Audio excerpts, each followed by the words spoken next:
Welcome to Matt McLean's Life in the Astroplane. Today we're going to be talking about how to make a DIY roof rack for your van. The reason I wanted to build a roof rack on this van is because I wanted to mount an awning on the side and the back of the van. So I went with something super sturdy, steel super strut or unistrut. I've seen it called both things. And why I went for this is because it's really strong and it's also available at like every Home Depot and Lowe's. So if anything goes wrong on the road, you can just modify it and go to one of those shops to switch it out. So I'll give you a brief overview of the construction and then I'll go into like a step-by-step process of how I made it if you want to copy this design. But overall, it uses 4 6-inch sections of the 1 5/8 super strut, and that's riv nutted to the van. And then with these spring nuts, you can attach the runners, which are these 3/4 inch super strut beams. And then on top of that are the cross beams that are also the 3/4 inch super strut. So why I needed to have that much standoff and why I need to use this kind of thicker piece at the bottom was I needed this awning to be 3 inches raised off the roof so I could open the sliding door back and forth and have enough clearance to take out and put in the awning. My favorite part about this rack build is that the unistrut comes in these 10-foot sections, and it just so happens I needed exactly 2 5-foot sections for the 2 runners to fit behind my already mounted solar panels, and then exactly 4 5-foot sections for the cross beams to fit the awning, and then have enough space for a skinny Yakima box if I want to add that in the future. And okay, building a van is hard. It's maybe the hardest project I've ever done, but there are so many little magical moments like that that line up perfectly that it keeps you going to that next phase. So if you're in that part where you want to give up and it's really hard, just push through. You're going to get another one of those moments and it's all so worth it, I promise. There's also another one of those magical moments where I got this sick awning for free, but I'll share that at the end. All right, time to get into the nitty-gritty of the design here. So for my design, I'm using 4 6-inch sections of the thicker super strut and then 5-foot sections for the runners and the cross beams of the thinner unistrut. Also, make sure to consult the manual on your van for the maximum roof capacity. My 2000 Astro van is a 200-pound roof capacity, so measuring out the weight of the super strut, which is available online, and the awning hardware in my awning, that was about 74 pounds, so I'm under that 200-pound capacity and still have some room for putting a roof box with a little bit of weight up there as well. So once you have your rack design all sketched out and measured, it's time to start cutting your sections of super strut. So I used a Sawzall with a metal cutting blade, that worked great for me, and then a die grinder to finish off the rough ends. And I put the pieces in a bench vise to hold it sturdy, and that worked great for me. And I'll just link to everything I'm using in the descriptions as well. All those cut ends that you just made need to be re-galvanized, so I sprayed those with cold galvanizing spray. And then I covered each section of super strut with truck bed liner. And I thought I was gonna need like 1 can of truck bed liner, but I needed like 3 full cans to cover 32 feet of this stuff. So definitely get a little bit more than you need and return what you don't use. I also waited only 12 hours at first before I started bolting everything down, and I chipped a lot of the first coat of the truck bed liner. So the next time I recoated it and waited 3 days, and then that seemed to be enough to fully cure it.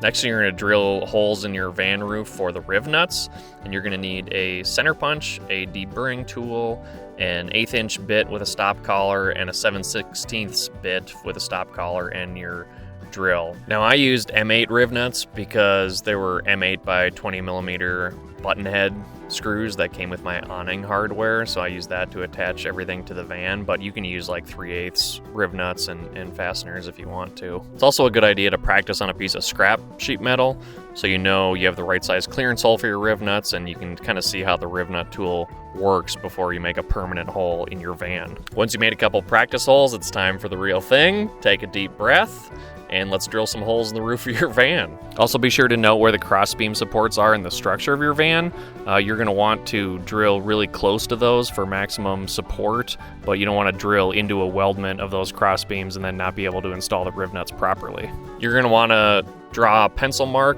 where the holes should be that line up with the holes on your super strut section, and then on those markings, you're going to do a center punch with your center punch tool, and then you're going to drill a pilot hole with the 1/8 inch bit with the stop collar put just barely above the material thickness of your sheet metal roof, so it stops and doesn't drill through anything that you have on the other side. And then once you have that pilot hole, you're going to make a bigger hole with the 7/16 bit, and then use your deburring tool to get rid of any burrs or sharp edges on the hole. Then you're going to want to use some touch-up paint to cover up any of the exposed edges we just made to prevent rust. Then you're going to install your riv nuts with your riv nut tool. Again, I would practice on a piece of sheet metal before doing this permanently on your van. Now, time to install the base structure. So first, put a bead of silicone down around your riv nuts to prevent water ingress. Then put down 2 rubber washers for shock absorption and to prevent marring of your roof. Add another bead of silicone around that for sealing. Now you're ready to put the base structure in for your rack, and then I fastened that to the roof with M8 by 20 millimeter bolts and 3/8 fender washers. Then to attach the unistrut pieces together, you're going to use these 3/8 spring nuts, which are pretty common with the unistrut construction apparently, and the regular spring works great for the 1 5/8 like thicker section of unistrut, but for the 3/4 thinner sections of unistrut, I had to use wire cutters to trim almost all the spring off so I could like push it down and twist it in and get that to work appropriately. Now you can put all the unistrut pieces together. So to do that, you're going to use your spring nuts with a 3/8 fender washer underneath the spring, and then put your unistrut piece down with the channel facing up, and then you're going to use a 3/8 fender washer with a 3/8 hex head by 1 inch bolt going through the unistrut into the spring nut, and tighten that down for a test fit. And now once you get all the pieces together, make sure you test everything, make sure everything fits right, because the next step is going to be making it a little bit more permanent. So once you take everything apart again, I took those M8 bolts out of the base structure, out of the roof, put some blue thread locker on those, retighten those down, and then I put some Dicor Lap Sealant all around the bolts and around the outside of that base structure, just to keep out any sort of water ingress whatsoever. Now you should have a pretty sealed, bulletproof roof rack structure. And when you put the runners and the cross beams back on, make sure you put some thread locker on those 3/8 bolts as well.